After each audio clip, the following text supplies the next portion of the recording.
Okay, everyone, welcome to our second on our category of games that involve vehicles that isn't racing.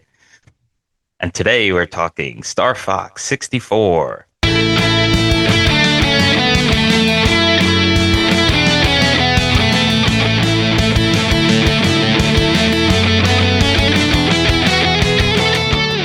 Pete, why don't you give us your initial thoughts here?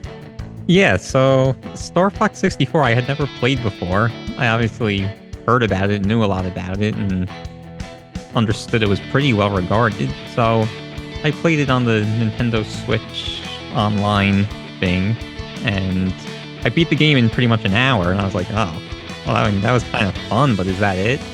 And then I started looking into the game a little more, and there's actually a ton that's jam-packed into this little game, so it's actually a lot of really cool things, and we'll talk about those things in the episode. Tom, what about you? So I played this game on the N64 many years ago. I remember actually buying it from a classmate of ours. Anyway, but yeah, I liked the game a lot back then, and I like it still to this day. I replayed on the Nintendo Switch online as well, but yeah, I mean, and there are some nuances with the controls there that the game probably, I guess, wasn't built for the way that it's set up on the Switch, but yeah, I mean, it definitely captures the essence of the original, and I still had a good time with it. Did you buy it, or did you trade them like Pokemon cards in a yo-yo or something? I can't recall, but I think it was cash. Now, to say, my first experience with this game was playing for the podcast. I had never played it before, nor the original Star Fox. So my experience with Fox and Falco and gang was Super Smash Brothers. There you go, mentioned it early since it's a Nintendo game. But I did enjoy it. It was fun. I played. Well, we'll get into what we played it on, but yeah, I think it'll be a good episode. Chock full of information, despite the fact that it is, like Pete said, a short game. Star Fox 64 was released, developed and published by Nintendo, and released in North America on June 30th, 1997. It is a rail shooter and was later released on the Nintendo Switch N64 online play. So, as mentioned, that's where we played it. Just a quick thing about the podcast, Brothers and Boss Battles, a video game showdown. I'm Anthony, and along with my two brothers, Pete and Tom, this is our show and how it works. Each of us picks a game that fits within a genre or category. As mentioned, the current category we're in are vehicle games that don't involve racing. For the first 3 episodes of that grouping, we will discuss one of those games in detail, talking about the story, gameplay, effect on the gaming world, and more. The 4th episode in that grouping will be our Bro Down episode, where we will have a courtroom-style debate, each of us defending the game we chose while attacking the other two and ultimately declaring a winner. All right, let's get into Star Fox 64 a little bit more. Let's first discuss, what we played it on. I think you guys mentioned you most recently played it on the Nintendo Switch Online. I did so as well, got further on the Nintendo Switch Online than I did on the original N64. I do have our original N64 in my place, so I did try it on that first. Works well, but the controls are definitely... Well, the controls minus one thing are definitely easier on the Switch than the N64. What'd you guys play on? Did you guys played back in the day, or was this your first experience? This was my first experience, and I played on the Switch online thing. Yeah, I played on the N64 back in whatever it was, middle school. Or Did you remember like anything when you replayed it? Not that much. I mean, like the first level is pretty iconic, I guess, and then some of the battles against Star Wolf. What about Slippy? Well, yeah, all those, quips. Fox, get him off my tail! Do a barrel roll. That's what's his name? Pepper? Peppy. Peppy.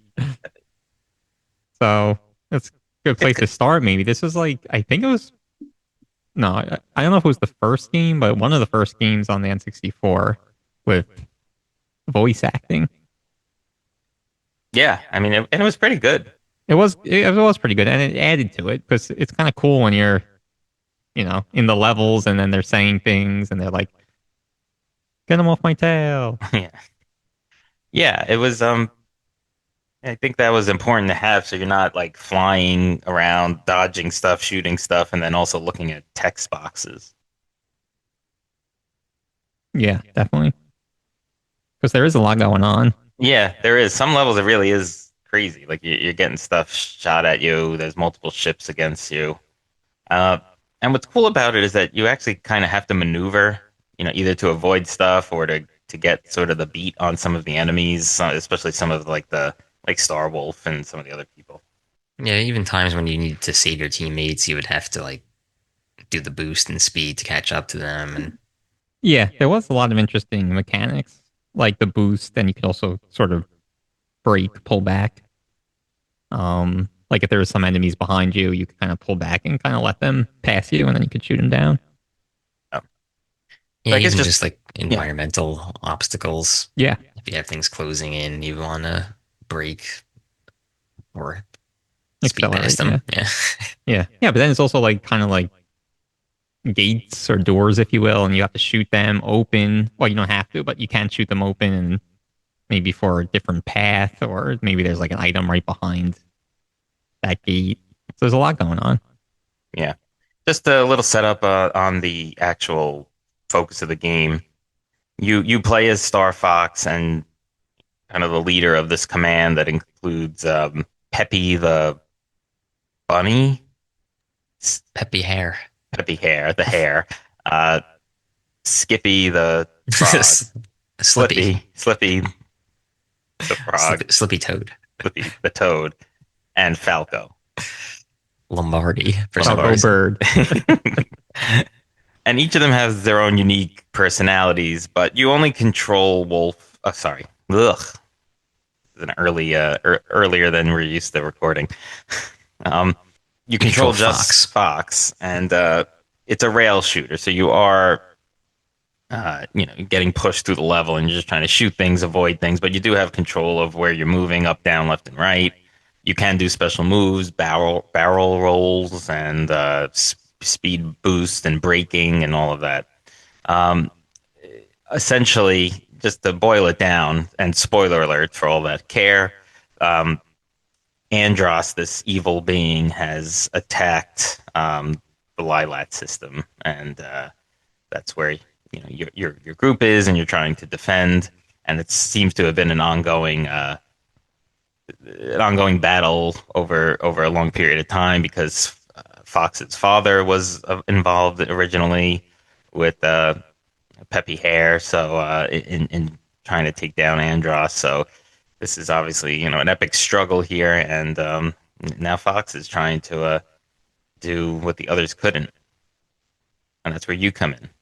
So it is. I mean, it's a fun little story. I mean, it's a typical story of the '90s era. I feel of especially a game that takes a couple hours at most to beat, where it's not going to be an epic RPG or other action adventure game, but it's Yeah, fun and the story was kind of fun, and there's a little more to it than what you're saying. Like Andros was once kind of like a good guy, like a respected scientist, I think, and then he was banished mm, to that other planet, Venom, yeah, and then there was like some betrayal of one of the other team members of Fox's dad, and you know, yeah, kind of a little bit of a revenge story too for Fox.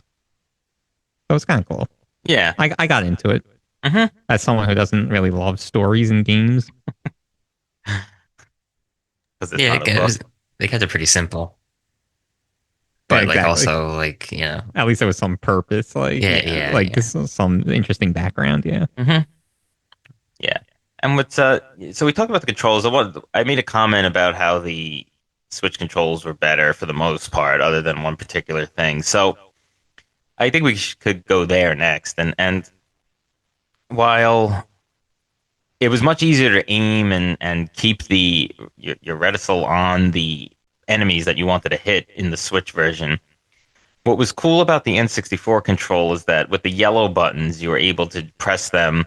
I believe if you press down, it was the brake, up was the speed burst, left was the somersault roll, and right was like your communication thing, where like if you were getting a call, you would press that. So the somersault thing was very important, and it was very difficult to pull off on the Switch controller. I felt like the brake and the speed burst were fine, and but for some reason it did not work well, at least for me, on the Switch controller. For me too. But the somersault you had to do, I guess it was left on the right stick and down on the left stick. Yes, I think that's right. Oh, Yeah. so okay. So that's But it still was very hard to do. Like so, it just like I don't know, it kind of like befuddled me. I was like very confused as to why it wasn't working like 80% of the time. yeah. And that kind of got me into trouble because there's like, especially towards the end of the game, you really need that move to work in order to win, I feel. And like, so I got to the second to last level, Bolts. And that's where like Wolf and all of them start attacking you for a second time in the game. And like, I couldn't beat that part. And that's the level right before Venom. So I'm still in the process of beating it. That's the level right before Venom in the easy path. Yeah. Oh, easy path. What does that mean? That's right. There's multiple paths. So each time you go to a level, again, kind of circa late 1990s video games, you kind of see the whole map with the different planets. And then you kind of keep advancing from left to right. But once I beat the game, I noticed there was a lot of other planets that I didn't go to. So I don't know if I didn't know at first if it was just there for show or what. But as it turns out, in many of the levels, if you do some sort of extra mission or complete some task, something different in every level, then it takes you to one of those other planets. So there's kind of like an easy, a medium, and a difficult path, but you could kind of go in between all of them in one playthrough. Yeah. We had spoken a little bit about that. I kind of take issue with that. It's cool. It's certainly cool that they have that expansiveness, but I find it weird that you would do an extra thing in a level to give you a harder path. Like I almost feel like there should be like an easier path if you do this extra thing. I don't know. It's like that seems weird to me. I see where you're coming from, but I don't know. You don't want the game to be really hard and then you have to figure out something to like, because then you might not get past the second level or something. Yeah. So, if we're, again, for the times for a game like this where it's so short, people want to keep playing it and explore new things and get better and better. So it makes sense to me. It's it's very unobvious though how to get to these other parts. Like without knowing, it's kind of hard to do it. Yeah, I mean some of them make more sense. Like there's one where you're in the Landmaster and there's like a train going by and you have to shoot these switches to kind of derail it, I guess. Oh. So like if you don't do that, then you end up going to a boss fight, I believe. But if you do that, or is that the level where you're looking for Slippy? No. Oh, that's in the easy path on the Landmaster, and the harder path is a different Landmaster. Which is a tank, by the way. Another vehicle that you're not racing in. Yeah. But yeah, so like, it's kind of like skill based if you actually are able to derail the train in that level. So it takes you one way if you are able to do that, and if you're not, I guess you go to a different planet.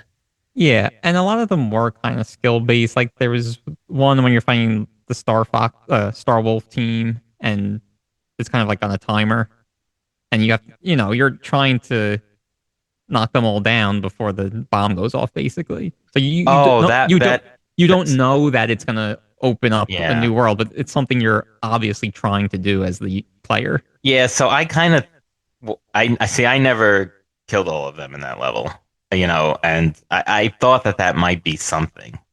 Yeah, I mean, the first time, just to be clear, the first time I played, I didn't achieve any of those extra things and just did the easy path. Yeah, same for me. And then you looked them up, yes, right? Exactly. Did you complete all paths? I don't know. I did almost all of them. If Mm, oh, like all the levels. Maybe there was one or two that I didn't actually play and just watched on YouTube. yeah, but But yeah, the thing that bothered me about the additional missions to change paths was that the very first one was kind of not obvious. Like it's not something you're actively trying to do. So you have to save Falco from the three fighters, which okay, people are going to try to do that. But then I think you also have to fly under those like seven bridges or arches or whatever. Yeah. And yeah, like He kind of gives you a hint if you're doing it. Falco will say, "Oh, nice flying, Fox," or something like that. like after you do it or if you go through. Like while I think if you do like a few of them, Oh, okay. Okay. but I mean, just Yeah. to even start doing that is kind of Yeah. like who would think of it? Right, like why? Yeah. yeah. The does the story change based on what path you're in? The ending changes if Mm, you it basically depends on what planet you enter Venom through. So mm, you mentioned Bolts, which is the yeah. easy one, but then the other option is Area 6. So if you enter Mm, through Area 6, then you get a cooler ending. ah, Bolts was not easy. Yeah, it's not. Yeah, I died a few times against Starwolf there too.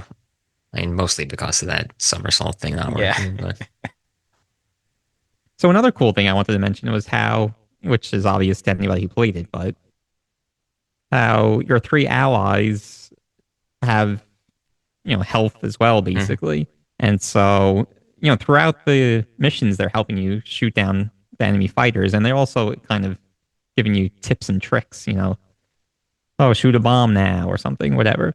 But if they don't survive in one of the levels, then they're, knocked out basically to repair non-racing vehicle. their Ar non-racing vehicle, Arwing. their Arwing. So then you don't have that ally for the next level, and then Yeah. the one after that they'll return healthy. I I wish I know they help. I wish it was more obvious the help they gave, but no, that was a really cool feature because there's incentive to saving them when they ask for help and like the game kind of tells you because not only do you'll hear them say one of them say like I need help, get him off my tail and it'll be off they'll have a picture of them in like the bottom, like almost like a communicator kind of a thing, which is like their head, which is cool. And then it'll have on the screen, as far as the gameplay, it has like the color and like a exclamation point and what direction they're in. So it's like they really kind of do clue you in, and it really does become important to help them. So that was I thought an awesome kind of feature because it makes you appreciate them as well, not just Fox. Yeah. Slippy does the shows you the health for a boss fight. I think if you don't have him in Right. your party, then the health bar doesn't appear, so you don't really know. Ah, Yeah. so So oh, that did happen. One time I killed the boss without ever seeing the meter. Okay, so that yeah, does that's make because sense. I Slippy must wasn't not. there. Yeah. What I felt was that Falco was really the only one that actually like helps in combat, and Slippy is kind of the boss gauge viewer, Yeah. and Peppy was more of like the oh you should use a bomb here or speed up, Yeah. Yeah. like Yeah. giving you little hints to navigate and stuff. That was cool that they all had their own Yeah. kind of function that way. Oh yeah, for And sure. even just like in the Star Wolf fights. So I got to Area 6 with only Slippy, and that's where you fight. That's like the hard mode fight against Starwolf. Mm, And like it's so hard because then you without the other teammates there, you basically have three Starwolf members behind you shooting you the entire time. that's Because they're not like spreading out to go to the other yeah. your They're other not dis- teammates because they're not there. So yeah, they're not distracted by them. yeah, yeah. So that's just another help that they give. Wow. Yeah, yeah. Just being Distraction. there is like Yeah, yeah, distraction. yeah. One cool thing might be cool would be that if they had maybe like a command that you can ask them to help you. Yeah, that could have been a little added feature that would have been cool. Yeah. Yeah. What did we used to say in Smite? Not distraction, but like if like Ant was out of position and like lord them there, and then we killed them. You know what I'm talking about, right? Yeah, Yeah. yeah. I forget what we used to say. We'll think of it. Beat, right? Yeah, yeah. That's almost what they did sometimes, your Yeah, allies. yeah. And sometimes we'd say someone was the master of doing that. Yes. When they did it multiple times in the same the same match. Anywho, there's some Smite talk. Go back to our Smite episode. It was a while back. Yeah, so should we talk about a couple more of the basic things Yeah, like what? we talked about the controls, but like the graphics I thought were pretty good for this time. And the voice acting. The voice acting was clear. They each had like their own unique type of voices to fit with their personalities. I really like the music. Yeah. To have these Yeah. kind of like, you know, orchestral sounding themes and stuff, and the art, like the pew pew from the lasers was, Yeah. was a Pew nice pewy. sound. Yeah. A nice sound. Yeah, I think the music is objectively good. I think a lot of people really liked it. I personally didn't like love a lot of the music. Like I'm not gonna go like after when I was done playing, I wasn't humming the music like I was in the Bacchus Village song from Tomba. Check out our Tomba episode. But there was that one like was that on Corneria? First level. The first level where it's like the music from Super Smash Brothers. Yeah, yeah. So that was very recognizable and Yep. good. Yeah, I noticed that right away. I was like, ooh. We So who? mentioned about it being like kind of early adapter of voice acting, but it was also interesting tidbit bundled with the Rumble pack in the N64. I think it was the first game with that. And I I was like believe reading so. about it, and some people say like a couple of the spots, it was like they thought the controller was going to explode, like it rumbled so much. Like I think when you hit all the switches on that train and it like crashes or something, Oh wow. and then I think for one of the boss battles maybe. So this game was really had a big impact on the gaming world. He was an innovator. Rumble pack, voice acting, Had it all. had it all. It was short. Like you really could blow through it, and I guess that's why those extra levels were necessary. Yeah, but they, like I said, I beat it in an hour, and like I died maybe once or twice and had to restart. But mhm. they do a lot to make you want to keep playing. Like we mentioned those extra paths, but they also have a hit counter for each level. So even if you just want to get your high score, basically, you know, Yeah. And they do, after you beat the game, you do enter your name, your 3 letter name for the, high score counter. So, that is something that like people might want to strive to beat.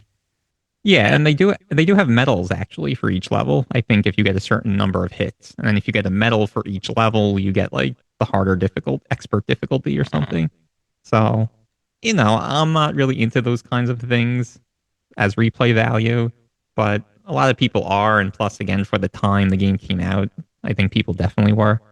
Yeah. I wonder if they could have just had all the levels sequentially and have like a state or like a save mechanic so that you don't have to just beat it in one sitting. Yeah, I mean, instead of 1 hour, the game would have been probably not even 3 hours, so it's still not that long. I almost feel like the exploration and this, secrets Yeah, that stuff makes is it cool. better. Yeah. I mean, it would be a lot though to have someone play for 3 hours without a save function. Yeah. No, That you can't do. yeah, Yeah, it's weird. It's like it doesn't feel easy while you're playing it, but though, like after a couple of shots, it's like okay, me notwithstanding, but yeah. No, you're right. You're right. It didn't feel easy. no, and it's not like it's just that the levels are short and there's only 9 of them or whatever it is, or 8 of them, Yeah, whatever. So it goes quickly.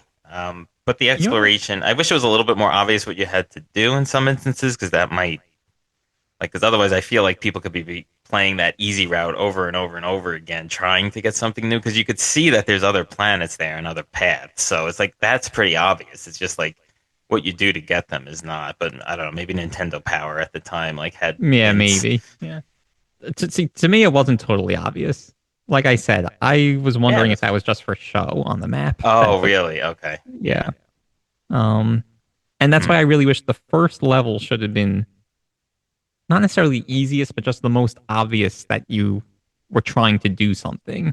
Like Yeah, but if you make it Like, too obvious, then it's like, well, no, no, like again, you wonder, like, oh, is is there even another way to, or is like, is this the only way to go? Yeah, Yeah. no. But then, as I guess, yeah, any path you take the first time, you're gonna wonder, is that the only path or not? Potentially. right. So So, one random thing I thought I actually kind of liked was how you don't control your shooter and your Arwing separately. Like it was kind of weird, but it Oh worked. You yeah. know, you just use your left stick and it controls both.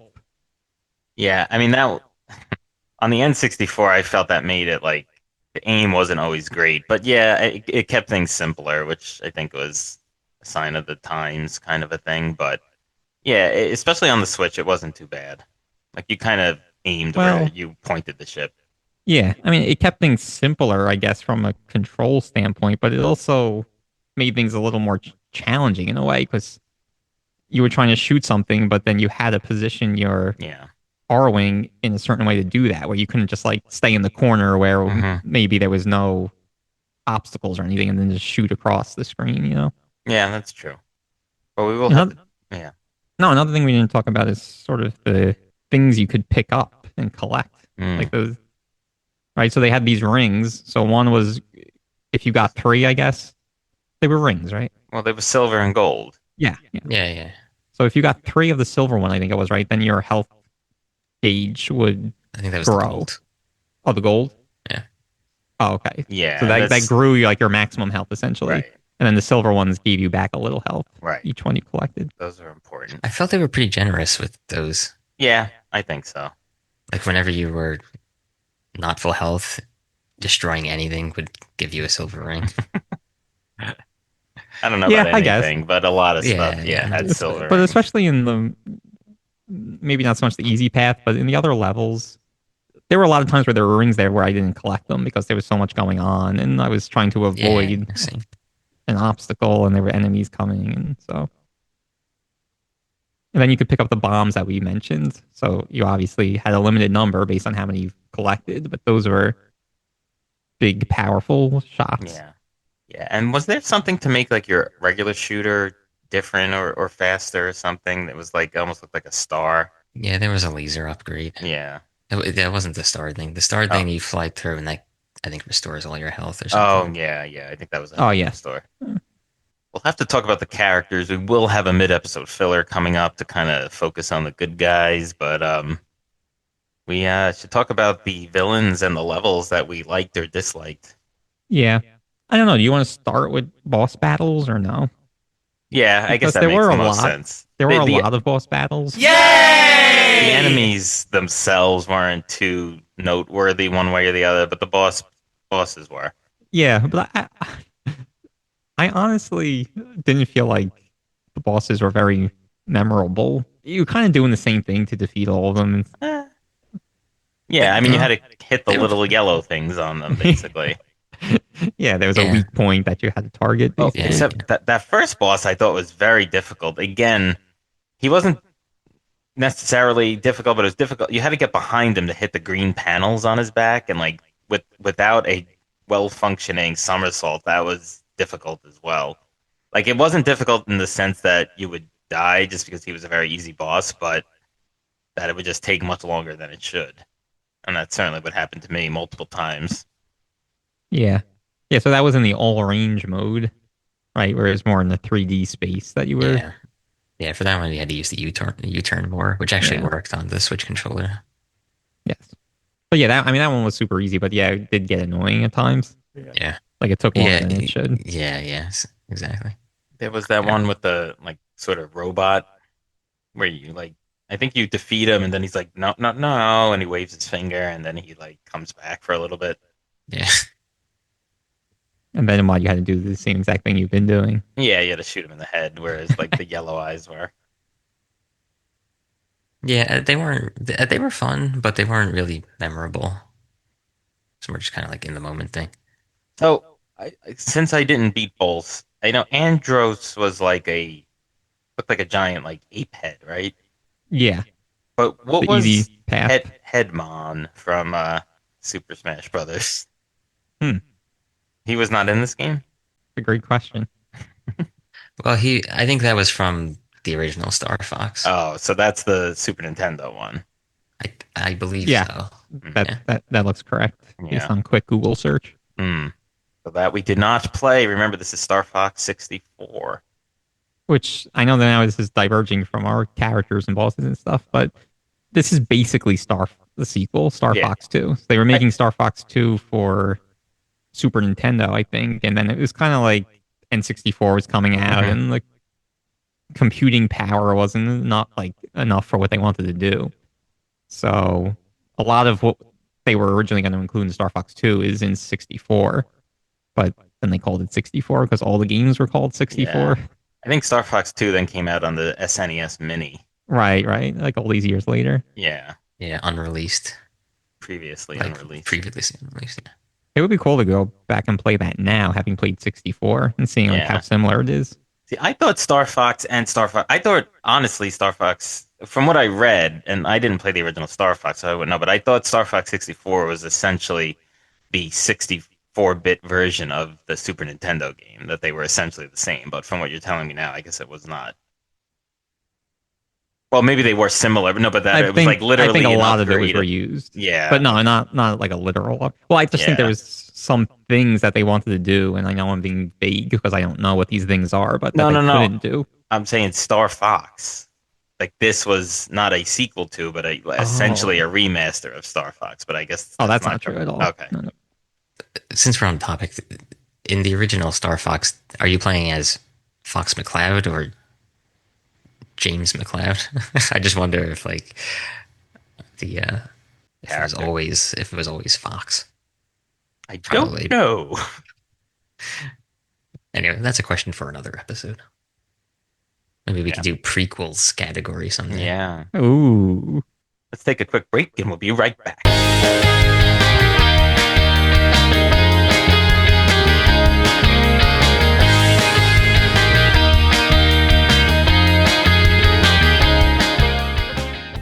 All right, everyone. For this week's mid-episode filler, we have a question regarding Star Fox's companions in Star Fox 64.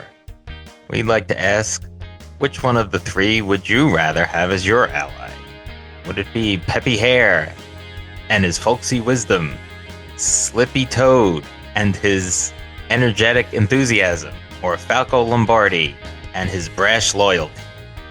Tell us what you think on our social media pages, Instagram and X, at Bros Boss Battles, that's BROS Boss Battles, or wherever you get this podcast. Make sure to check us out on YouTube and Twitch as well, and our website, brothersandbossbattles.com.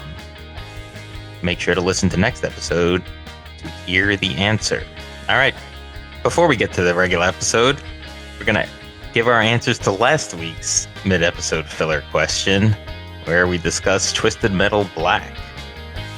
In that episode, we asked, which level would you like to see if the original idea for Twisted Metal Black, the Cruisin' USA kind of framework, had panned out, and there was a Road Trip USA. Road Trip USA, and there was a uniquely American spin to the Twisted Metal series.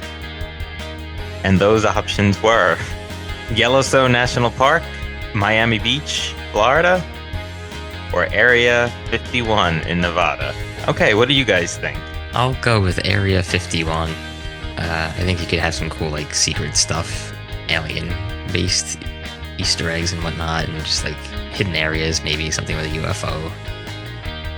Yeah, So I think there's a lot of room there for creativity. yeah, we might have tipped the scales. I feel like a lot of people are going for that, and I would go for that too. I think they're all kind of decent ideas, but I think you could have a lot of weird stuff going on in Area 51 that would make it fun for a Twisted Metal game. Pete? I was thinking Miami Beach, actually. I feel like there's a lot of people, a lot of things going on that aren't necessarily alien or,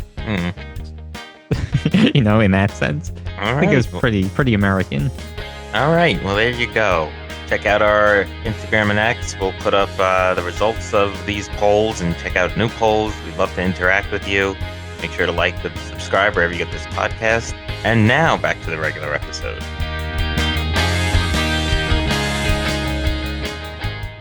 All right, so we just had our mid-episode filler where we answered last week's, but we also asked a new question this week about Fox's allies in this game, and we won't answer that here, but we since we're going to answer that next episode, but I think it would be a good idea to continue our character discussion on the villains, and then ultimately get into some of the levels we liked and disliked in this game. Yeah, so actually, I want to bring up there are two allies if you go to the different paths that aren't the, mainstays. So that's Bill Gray and Cat Monroe. I don't really know exactly where they fit into the story, but it's kind of cool and exciting when they come in like to help and then they go on their merry way again. There's also that like robot helper. Yeah, He dro- Rob or yeah, something like that. yeah. I think his name was. He Rob drops like Hurt. he'll say like found your location, and then there'll be like a goodie package for you. Oh yes, yes. That's like at points when the communicator is ringing essentially, and I think you have to answer it Yeah. Yeah. promptly. Hmm. So again, Uh, it's cool because there's like so much going on, and then it's like, oh, I got to answer this call to get a care package. In that level where you're fighting alongside Bill, there's no like it's hard to differentiate between the enemy ships and the friendly ones. I shot down so many of Bill's teammates. Is that Oh one of the yeah, is that in one of the harder paths I believe it's in or middle path? the middle, the It's medium path. not the easy path because I that this does not sound familiar to me. Yeah, yeah, it's not the easy path.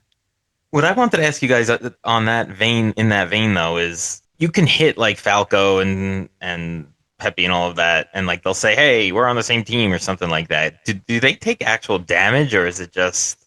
I I think they do. Oh wow, so that yeah. I there is thought they friendly did fire. too. Yeah. That's Yeah, tough.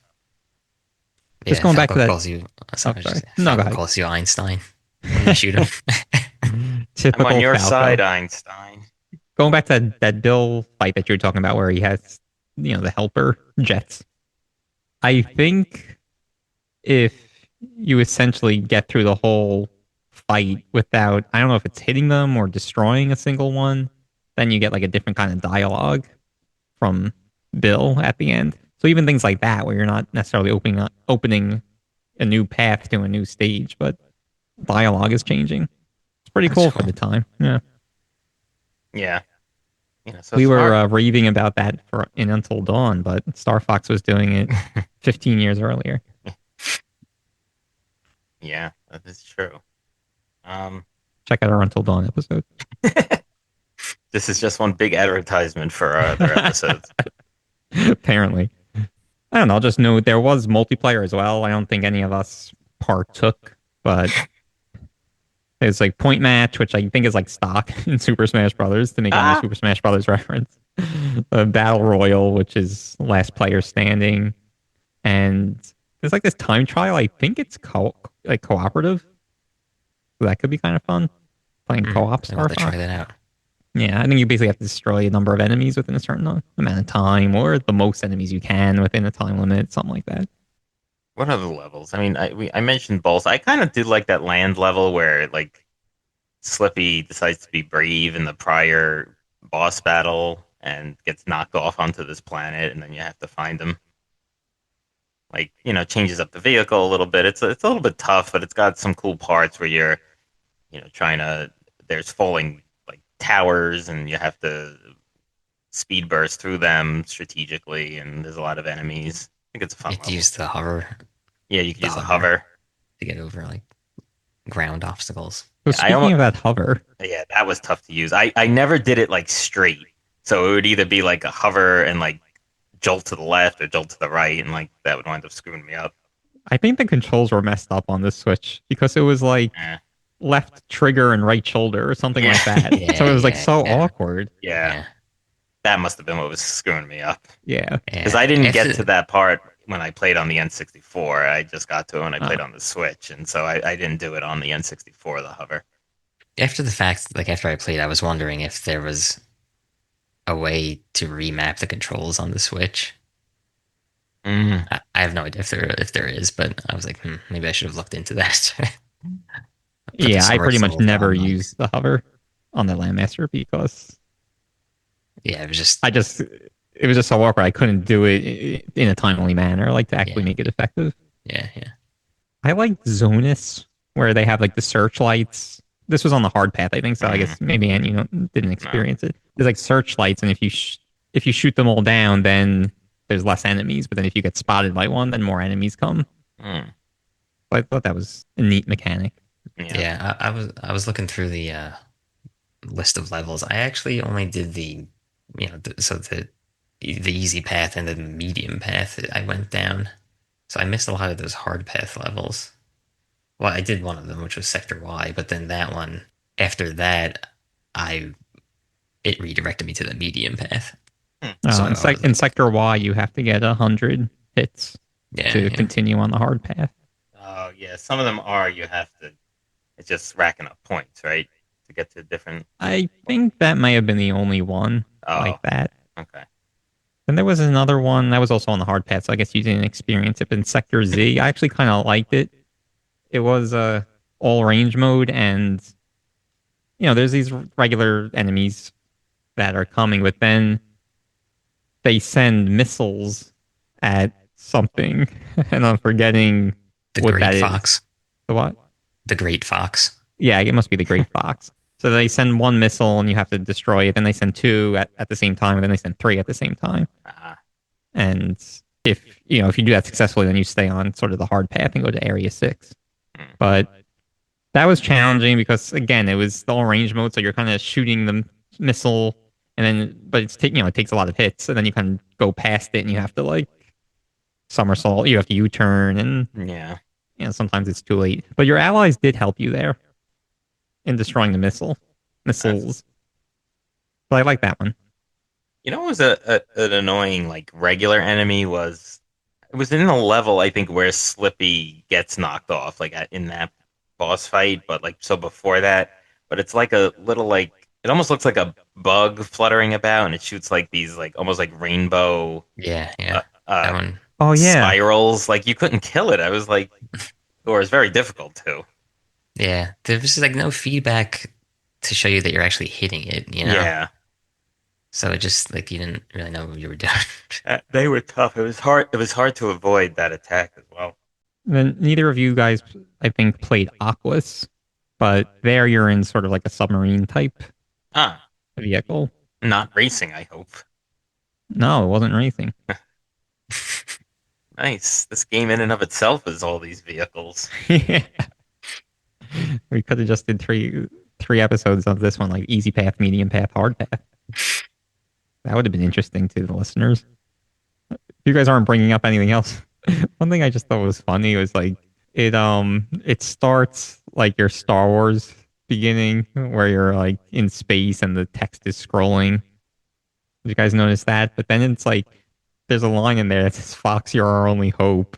Oh, And really? then I think in the first level or in one of the levels, Peppy is like says it's a trap, and it just all reminded me of Oh Star Wars. yeah. Like, Yeah. Well, it must have. It kind of like does remind you of that, yeah, though. yeah, true. Maybe a little too much though. Yeah. Does Star Wars have a patent on scrolling text in space? Guess Probably. not. Yeah, apparently not. At least not back then. Yeah. So they have made some Star Fox spin-offs. We don't have to get into them now, but those are maybe interesting in the future. There were sequels to this, like eventual sequels to this game too, that involved, uh, like the same sort of gameplay Like with, an on-rail shooter. yeah, yeah, like we were in the Arwing and Yeah. Oh, stuff like well, that. do you know what the next installment was after Star Fox 64? It was either Armada or Assault. I'm not exactly sure which one. Was that GameCube or? Because GameCube had Star Fox Adventure, right? Yeah, Which that one was in, was that one was not involving Arwing stuff too right, right, much. right. Star Fox Assault I think that came was out in GameCube. '05 for the GameCube. Yeah, In '05. Okay. and then yeah, Armada must have been the one after that for like Wii U. I think it was. Oh, or Wii or no? For some reason, Wii U is ringing a jumping bell. out at me. Yeah. So it's just Wikipedia, but I'm on the Star Fox games, and Armada doesn't come out as it's not on there as a game. Command, Star Fox Command. Yeah, I'm only asking because I enjoy the game enough to kind of be interested in playing prequels and sequels. Star Fox Command was for the Nintendo DS. I don't think that's what you're talking about. There was Star Fox Zero, which came Oh, out. Armada, I guess, was a pitched game by some other company. Mm. Hmm. Star Fox Zero. How I for the even Wii heard U. of that? Yeah. Star Fox Zero was Wii U, and Star Fox Guard, which was a tower defense game, so that must have been a little bit different. Hmm. Maybe we'll cover a spin-off or sequel in a future episode. So Assault was Or prequel. the next one. And was that for GameCube? Did we say That that? was the GameCube one, yeah. Okay. That one I played and it was fun. It was fun. Yeah, I'd be interested in playing that. They had like a little bit of like an off, like out of the vehicle portion where you're kind of like walking around with a blaster. Oh man, so it's like GTA. Well, no, it wasn't open world like No, that. I know. I know it's kind of like I'm that's just like making those fun of. Rogue Squadron, where like the second one you were kind of like in the ship and then also on the ground and stuff. I was just making fun of the comparison of Simpsons Hit and Run to GTA. Check out our Simpsons Hit and Run episode. All right, if there's nothing else, we could give our final thoughts and recommendations. Yeah, let's do it. Pete, you want to start us off? Yeah, let's do it.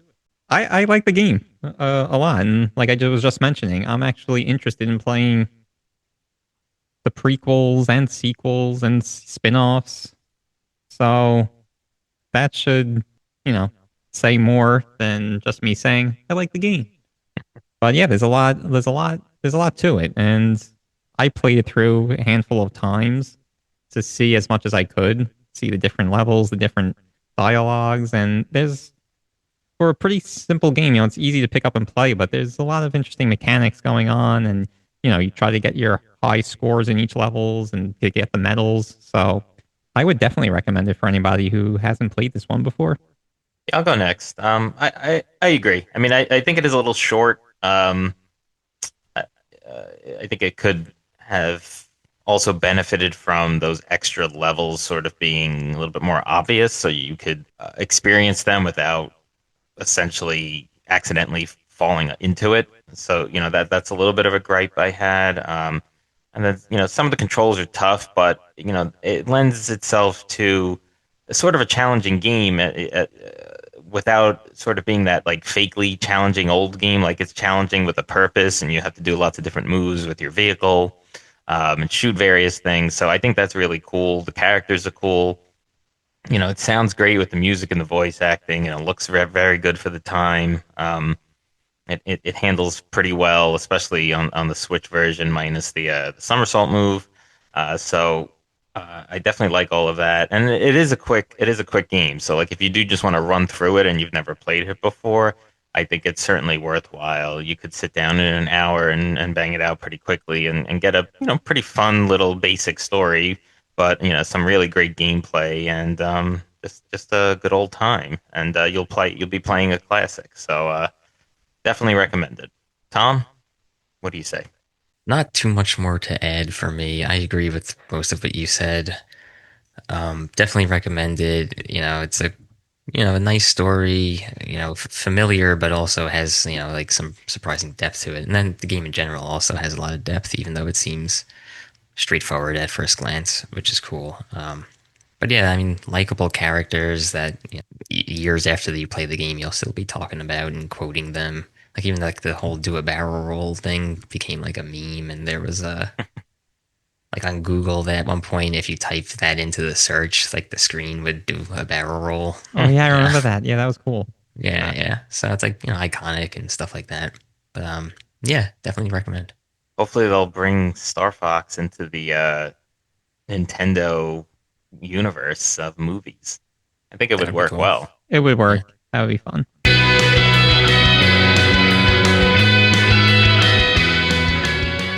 All right, everyone. There you have it. Our episode on Star Fox 64, the second of our non-racing vehicle games. Be sure to check us out on Instagram and X at Bros Boss Battles, also YouTube and Twitch at Bros Boss Battles. That's BROS Boss Battles. Our website, brothersandbossbattles.com, or wherever you get this podcast. Make sure to like and subscribe to get all of our content as soon as it comes out. Check us out in 2 weeks, where we will be discussing the third of our non-racing vehicle games leading up to our Bro Down. All right, everyone, have a good one.